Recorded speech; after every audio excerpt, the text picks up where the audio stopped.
lagi, puji Tuhan, kata firman Tuhan, 2-3 orang hadir, Tuhan ada. Amin. Ya. Puji nama Tuhan. Saya tadi Mami tadi tuh saya nggak janjian dengan Mami, dari apa yang dia saksikan tadi, itulah sebenarnya firman Tuhan pada hari ini, gitu ya, pada sore hari ini. Begitu luar biasa. Jadi tanpa saya berpanjang-panjang lagi, Mami sudah dapat separuh tadi ya. Sebenarnya saya kenapa? Lah iya, makanya kan nggak janjian ya. Tapi itulah Tuhan. Roh Tuhan itu selalu ada dalam kehidupan, dan Roh itu tahu apa yang harus ada yang bersaksi, ada yang bawa firman-Nya, tapi itu menyatu gitu ya. Sebelum saya mulai, mungkin biar nggak tegang, terakhir saya khotbah di sini, ada nggak ya di sini? Ada kan ya? Ada. Masih ingat nggak? Saya khotbah terakhir di sini masih ingat gak? Saya mau tanya, siapa yang paling ingat? Yang ingat. Ini tapi saya kemarin bilang yang hamba Tuhan itu pendeta. Gak boleh jawab ya. Saya cuma ingin buat jemaat yang ada gitu ya. Yang masih ingat terakhir kali saya khotbah di sini tentang apa? Yang ada tapi jangan ngomong dulu ya, angkat tangan dulu baru ngomong. Kalau enggak rebutan nanti ya. Ayo, kalau menyimak Mbak Dika menyimak. Itu terakhir saya. Wow, itu mah ini banget gitu. Ada yang tahu? Wah, lupa semuanya. Berarti lupa ya. Hah? Terakhir sekali. Mungkin saya buka sedikit aja gitu ya. Dia adalah seorang mantu. Nah, ya, angkat tangan dulu. Angkat tangan baru bicara. Angkat tangan. Ada? Ada yang tahu? Ada yang ingat? Naomi. Hah? Naomi bukan mantu. Ruth ya. Iya, tapi banyak banget yang ya, Ruth ya, tentang Ruth yang terakhir. Padahal saya sudah bawa bingkisan. Saya maunya siapa yang bisa, dialah yang dapat gitu. Oke, ada lagi ya. Firman Tuhan berkata, kita tuh nggak boleh malas, ya kan? Kalau kita malas, Tuhan angkat tangan ya, jangan ada yang bicara. Kalau bicara semuanya nyontek. Kalau kita malas, Tuhan bilang, belajarlah kamu. Ada ayat kalau belajar sama siapa? Semut. Kasih Mami. Iya. Jadi kalau kita malas, Tuhan gak berkata, kita belajar sama semut. Ya. Oke, ada lagi. Kita tahu di firman Tuhan berkata, makanan dia adalah belalang dan madu hutan. Angkat tangan ya, jangan ada yang ngomong, supaya jelas. Makanannya belalang dan madu hutan. Angkat tangan. Ibu pendeta jangan arah ke belakang. Biarkan saja. Kalau mereka pernah baca firman, mereka pasti tahu. Siapa Bu? Betul, Yohanes. Silakan. Yohanes, benar. Iya. Yohanes Pembaptis. Iya. Oke, itu dulu ya. Nanti masih ada terakhir, kita main lagi ya. Karena itu masih ada 3. Nanti Mami siap-siap aja ya. Nanti Mami boleh hamba Tuhan 2 boleh menjadi bertanya sama mereka ya. Oke, kemarin ada rekan saya tapi hari ini nggak datang dia. Dia bilang, kalau pendeta nggak boleh jawab, pendeta harus khusus dong, kata dia gitu ya. Saya bilang ya udahlah khusus gitu sendiri. Tapi dia nggak datang malah, ya. Oke, udah dapat ya Bu. Tapi jangan dilegalkan. Ini hanya buat permainan, apalagi nih lagi hujan-hujan kan ngantuk-ngantuk ya, biar seger dikit gitu ya. Puji nama Tuhan. Kita buka firman Tuhan yang adalah Amsal 14. Ayat 1. Amsal 14 ayat 1 kitab bisa oma-oma di bawah oma-oma, di sini juga oma loh. Di sini juga oma sudah 2 cucu ya. Ada musik, siapa itu? Apa kepencet? Kepencet ya. Maklum lah ya, oma-oma kita maklum sekali. Amsal 14 ayat 1. Ya, sudah? Kita baca ya. Saya bacakan, dengerin ya. Amsal 14 ayat 1. Perempuan yang bijak mendirikan rumahnya, tetapi yang bodoh meruntuhkannya dengan tangannya sendiri. Ya, saya beri tema di sini adalah istri yang bijak. Mami itu sudah menjadi istri yang bijak, ya, Mami. Saya waktu gabung sama Mami, yang saya liatin mereka sebagai orang tua mengayomi, ya. Mereka mengayomi banget. Jadi banyak hal yang saya juga belajar dari Mami, apa? Sabarnya gitu ya. Kita ini ibu-ibu kan seringkali gak sabar. Bener gak sih? Apa di sini semua ibu-ibu sabar? Belum tentu kan? Coba kalau lagi duit menipis, nggak sabar. Seringkali kita sepanung, bener gak sih? Migren langsung. Iya. Jadi seringkali, makanya saya bilang, istri yang bijak adalah istri yang takut akan Tuhan. Mami itu takut akan Tuhan, cinta akan Tuhan. Seperti apa yang disaksikan tadi. Ya kan, laki-laki memang kan egois. Laki-laki itu nggak pernah merasa dirinya salah. Ya, laki-laki selalu merasa menang. Tapi kita sebagai istri, kita memang harus bijaksana.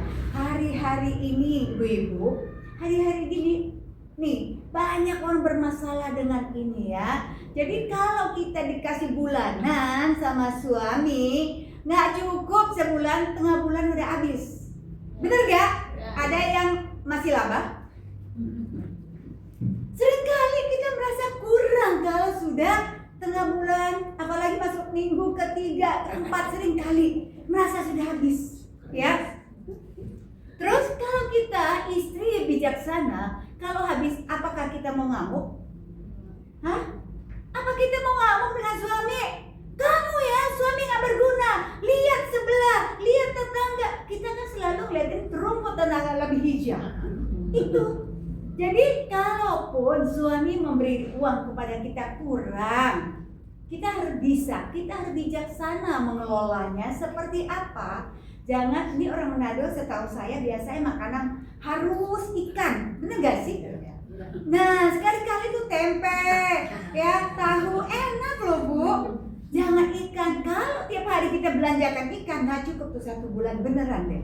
Apalagi di rumah saya pembantu aja udah 7. Percaya nggak? Mami, pembantu aja udah 7 kalau di rumah saya. Tiap hari kasih 200. Kadang-kadang udah gak ada kembali, kadang-kadang kembali udah receh. Sudah udah habis tuh 200 sehari. Coba kalau kita nggak bijaksana gitu ya, kita nggak bijak mengelola, itu nggak akan cukup. Yang ada kita berantem setiap hari. Kita harus bijaksana gini loh, jangan tiap hari kita ikan, ya. Ikan kan mahal ya. Apalagi tongkol dicabein, gede-gede itu kan mahal ya. Saya kalau pesan tuh 300 apa 2,5 tuh satunya, tergantung besar dan kecil ya. Kalau tiap hari kita makan itu, ya babak belur sih gitu kan. Jadi sekali-kali beli tempe rasa ikan, iya kan? Tempe itu dimasakin, kasih teri medan ya, teri medan dikit, udah enak loh, udah bau ikan dong. Nah, jadi nggak harus ikan utuh gitu ya. Istri bijaksana, karena keuangan sekarang ini kita nggak bisa juga memaksa suami kita harus. Yang ada nanti suami melenceng dari perbuatan dia, yang tadinya dia harus ngarepin gaji, tapi dia nikung nih, ya kan? Itu karena kenapa? Kadang-kadang dari rumah juga yang menekan dia. Jadi kita ibu-ibu, kita itu harus bijaksana seperti Mami tadi loh, ya kan? Selalu laki nggak pernah mengakui. Kadang-kadang kalau saya di rumah, ini sudah ini loh, uang kurang. Iya Mi, sabar. Kamu sabar. Emang bisa dibayar dengan sabar? Gak bisa kalau kita bayar dengan sabar. Itu kadang-kadang kita di rumah tangga seperti itu juga. Kadang-kadang, udah waktunya loh, ini mau bayar ini. Sabar. Karena kenapa? Yang dari atas yang kita kerja juga dia belum bayar kita. Jadi kita juga bilang sabar gitu ya. Jadi kita juga harus bersabar. Nah itu loh, karena banyak hal yang harus kita lakukan yang kita nggak bisa sabar, nggak bisa dibayar dengan kata sabar sebenarnya gitu ya. Tapi itulah kembali ya, jadi jangan kita suka membanding-bandingkan tetangga kita atau rumput tetangga lebih hijau. Karena suami memang nggak suka dibanding-bandingkan. Suami nggak suka, bilang, kok tetangga sebelah ya, ini kan, ngapain kamu mikirin orang, ya kan? Dan kita tuh kadang-kadang istri-istri banyak yang seperti itu. Kadang-kadang kita membandingkan suami kita dengan orang lain. Tapi saya bersyukur sih, papi kan nggak begitu ya Mi. Suami saya nggak begitu, dia nggak pernah gitu. Cuman kadang-kadang kalau suami saya orangnya dia percaya 1000%. Pernah nggak di sini ibu ada suaminya bilang saya percaya mah, saya percaya 1000%, terus 100% dia sama kamu. Pernah nggak? Kalau saya bukan membanggakan suami ya, tapi itulah kenyataannya terkadang gini. Kalau saya interior rumah, misalnya kita lagi interior rumah, dia nggak pernah mau tahu, mau ikut campur. Selalu dia cuma tahu duitnya aja. Kamu nggak pernah nanya? Udah jadi gini, aku percaya nih 100% kamu. Kadang-kadang dia bilang aku percaya nih 1000%. Coba. Saya bilang enak banget ya, kalau saya nggak lempeng orang ya, gampang banget saya gituin suami saya, beneran. Jadi kadang-kadang kita itu ya, kembali lagi, kalau kita dipercayakan Tuhan menjadi istri yang bijak, kita harus lakukan apa yang Tuhan mau.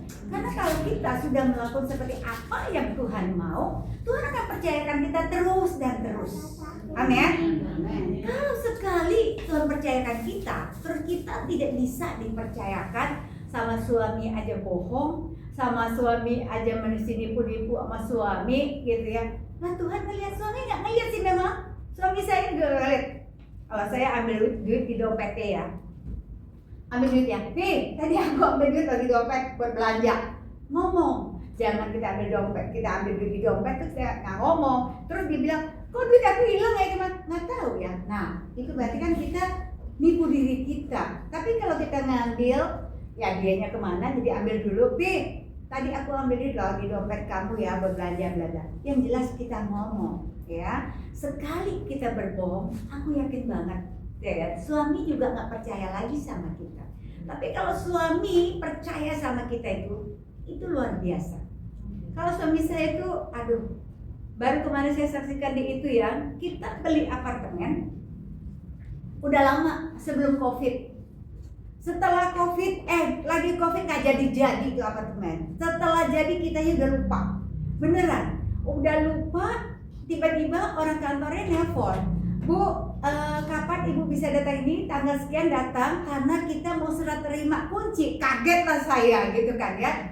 Yang tadi kita sudah lupa, ternyata kita diingatkan mau serah kunci. Lah, saya ngomong sama suami, kita tanggal sekian kita harus ke sana ya mau serah kunci.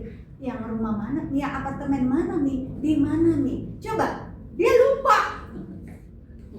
Saya bilang kalau saya mau tipu-tipu atau saya mau nggak ngomong sama dia bisa loh, karena itu atas nama saya, nggak perlu suami juga kita bisa tanda tangan kok.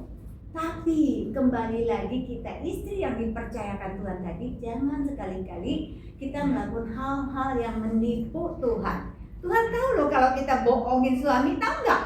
Tahu. Saya mau jual juga dia nggak tahu. Misalnya saya jual, saya ambil duitnya, tahu nggak dia nggak tahu. Tapi suatu saat nanti pasti dia akan tahu. Tuhan pasti ingatkan dia, ya kan? Itu loh. Jadi kalau kita istri yang bijak tadi, kita harus melakukan semua apa yang Tuhan mau. Yang kita harus takut akan Tuhan.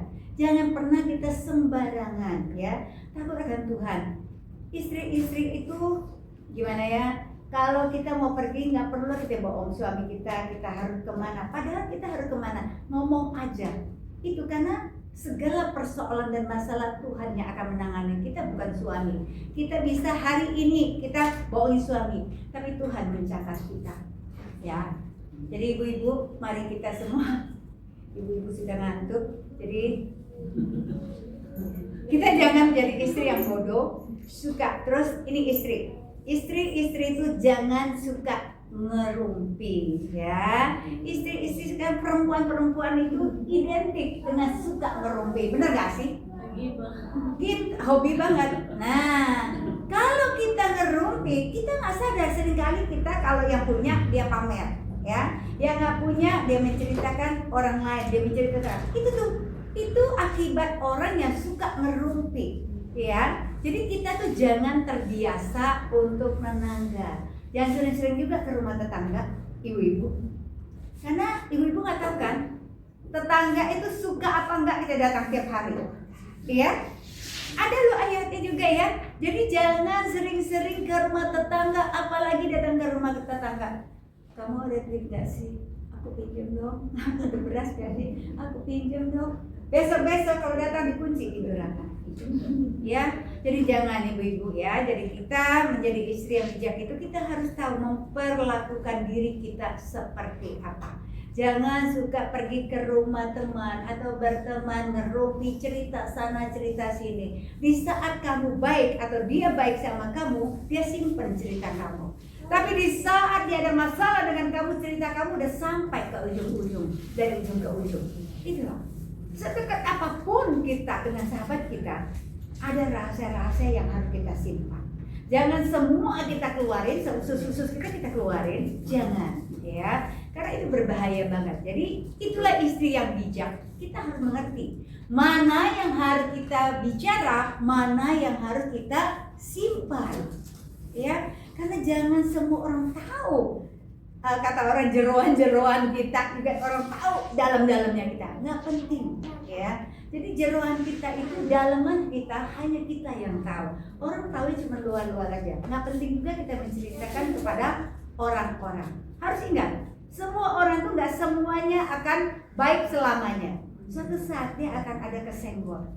Begitu kesenggol, udah deh, habis, ya. Jangan bergaul dengan orang-orang yang suka gosip. 1 Korintus kita baca 1 Korintus. Janganlah kamu sesat pergaulan yang buruk merusakkan kebiasaan yang baik, ya. Jadi kalau kita berteman dengan orang yang kebiasaan buruk, kita tuh tadi baik, lama-lama kita juga akan kebawa seperti dia. Seperti apa yang dia lakukan. Apalagi kalau kita bergaul dengan orang tukang selingkuh, ya kan, tukang main, itu gitulah. Pasti, udahlah, pasti akan jadi seperti itu. Jadi jangan, ya. Amsal 31 ayat 10. Istri yang cakap, siapakah akan mendapatkannya? Ia lebih berharga daripada permata. Ya. Jadi kita jadilah istri yang cakap, karena suami pasti bangga kalau melihat istrinya itu loh bijaksana dan takut akan Tuhan, cinta Tuhan, ya, cinta akan Tuhan. Tadi saya cerita sama suami saya, aku mau pelayanan ada di Tipar di KW-nya Mami. Aku mau cerita tentang istri yang bijaksana. Tapi sebelum aku ngomong, aku mau tanya kamu dulu, apakah aku ini sudah menjadi istri yang bijaksana? Udah. Ngomongnya gitu, udah. Lah nggak serius jawabnya. Udah, beneran. Kata gitu kan ya. Saya bilang istri yang bijaksana itu apa aja sih? Ya, kamu sudah ngurus rumah tangga, sudah bersih. Jadi saya tuh tipe orang yang nggak suka berantakan, ya, suka ya rapi. Dia cerita, iya tuh saya ke rumah si A, kata gitu kan, rumah keluarganya dia lah ya. Rumahnya ya ampun, kata dia, udah kapal pecah gitu. Semuanya katanya disimpan, semuanya saya. Nah gitu loh. Kadang-kadang seorang suami belum tentu juga dia seneng yang ngeliatin apa yang kita simpen sebenarnya. Kalau barang udah nggak pakai itu lebih baik buang. Karena kenapa? Barangkali kita udah nggak pakai, ada orang lain yang pakai. Jangan kita simpen. Rumah sudah penuh, jadi kesannya itu udah nggak rapi lagi, gitu ya. Itu kan kebanyakan orang seperti itu. Saya punya mama dulu zaman dulu begitu. Semua disimpan sampai ke penuh tuh gudang. Kalau saya tipe orang bukan menyimpan, saya buang semua. Kalau saya orangnya kalau nggak mau pakai lagi saya buang semua. Karena kenapa? Nah, daripada nyimpan lama-lama di situ. Tapi ada orang tipe seperti itu. Tapi dia bilang kalau kamu udah juga gitu ya. Udah, maksudnya itu sudah melakukan, istri yang bijak itu sudah melakukan. Kalau kita di rumah pagi, suami ya kita udah siapkan buah, minum, yang penting dia udah sarapan gitu ya, udah. Jadi saya nggak pernah, maksudnya tuh suami belum ada persiapan di situ, terus kita udah kemana dan kemana, itu nggak pernah ya. Jadi yuk ibu-ibu, kita menjadi istri yang bijak itu memang tuntutan kita tuh banyak banget. Banyak. Kalau dapat suaminya baik ya, suami baik kan tidak pernah nuntut ya. Kalau suami yang dikit-dikit nuntut, dikit-dikit istri, masak karena si istri, semua istri, itu repotnya saya bisa membayangin repotnya seperti apa gitu ya. Tapi suami saya itu memang nggak pernah nuntut hal-hal yang seperti itu. Mbak juga nyiapin sama gitu ya, yang penting di saat dia sarapan kita ada di situ gitu kan. Jadi ya kalau kita mau ngobrol itu ya ngobrol saat itu aja. Jangan kita suami di rumah kita nenang nggak tahu nggak jelas kita apa. Jadi kita tuh bukan istri yang bijak. Kalau kita istri yang bijak, kita harus lakukan semua sampai suami berangkat kerja baru kita bebas. Saya juga seperti itu. Kalau suami udah pergi kerja baru deh saya bebas ya. Kadang-kadang kita kan ada yang hiburan, wah drakor gitu kan ya, ada gitu ya, nggak munafik ada. Lagi tuh kalau suami sudah pergi, kalau suami belum pergi kita juga nggak berani. Karena kenapa? Ada hal-hal yang harus kita lakukan yang kita kerjakan. Ya, demikian ibu-ibu. Jadi kita jadi ibu-ibu itu ya. Tapi udah oma-oma, ini semua masih punya suami? Masih. Semua ada ya? Semua ya? Hah? Ada suami Tuhan Yesus, ada suami masih ada gitu ya. Ya, saya bicara dengan oma-oma tadi kan, siapa namanya? Yuli. Tadi merasa dia paling muda. Lah itu memang benar apa kata dia ya, masih panjang perjalananmu. Kamu di sini di tengah-tengah oma-oma, banyaklah belajar dengan oma-oma. Karena semua oma-oma di sini sudah makan asam, garam, pahit, pedesnya sudah dimakan semua. Ya, jadi belajar. Memang yang muda tuh belajar sama yang tua. Ya, jangan belajar yang di bawah lebih muda lagi. Gimana caranya dia ngajar kamu gitu ya. Karena setiap kita sudah lewati masa-masa kita yang saya juga punya masa.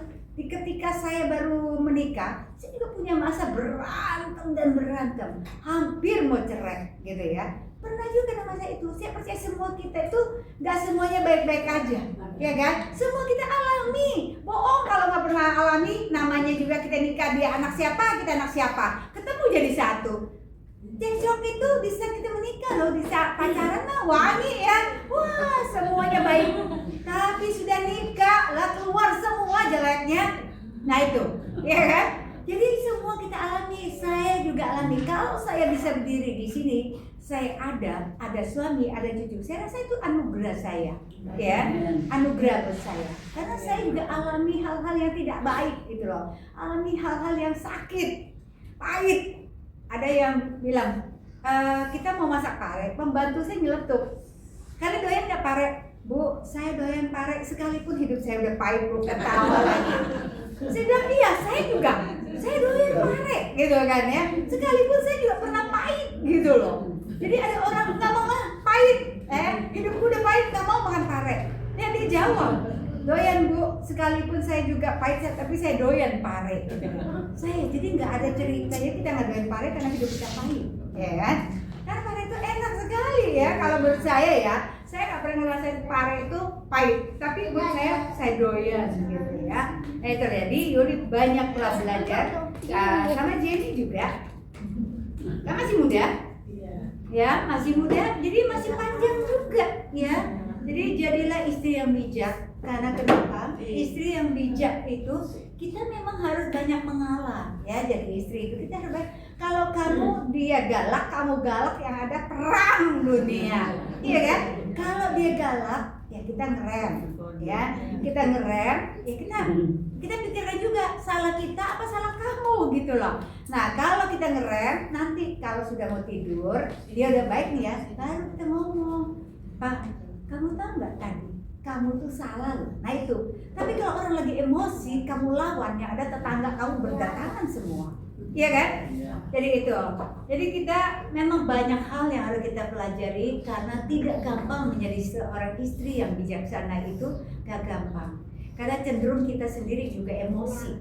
ya. Apalagi istri tadi itu kalau duit kurang itu sering kali kesulut gitu loh, sering kali kesulut, gampang sekali kesulut. Tapi kalau duit lagi penuh, wah manis sih, manis semuanya ya. Tapi kalau sudah berkurang itu yang menjadi masalah. Jadi sering kali kita merasa, aduh gampang sekali kita sulut. Saya juga kalau saya lagi banyak ya harus pembantu ya kadang-kadang, Bu, ini aku habis mau beli, Bu, gas habis, saya bilang, bisa nggak sih pagi-pagi jangan ngomong duit, nah gitu. Kadang-kadang kita juga gitu, jadi kita tuh nggak ada yang sempurna ya. Segala sesuatu kita tuh manusia biasanya yang sempurna hanya satu Tuhan. Sekali-kali kita juga bisa kadang-kadang kesulut gitu loh ya, kesulut gitu loh. Bisa nggak sih pagi-pagi jangan ngomong duit, baru aja dari atas turun ke bawah udah nodong, Bu, aku habis, Bu, ini sabar, Bu ya, tunggu ibu yang ngopi dulu ya kan. Udah kalau udah ngopi, udah selesai kan muka udah ceria gitu ya, barulah kamu ngomong duit gitu. Nah baru turun loh, baru mau minum, Bu, aku habis, ini habis, lah kita jadi sesamber juga gitu ya. Ya. Jadi begitu ibu-ibu. Jadi masalah kita memang tidak pernah habis. Terutama laki sama ibu-ibu itu memang beda. Ibu-ibu kalau ada masalah yang ada kita duduk di rumah ya, duduk di lantai kita berdoa. Kalau laki ada masalah dia nggak mau tahu, dia sambar jaket dia pergi. Itu laki-laki, bener gak sih? Saya pernah muda. Kalau kita berantem dia bawa kunci, pergi. Nah kita mau ngejar kemana? Tinggal kita nangis kayak gitu. Itu laki.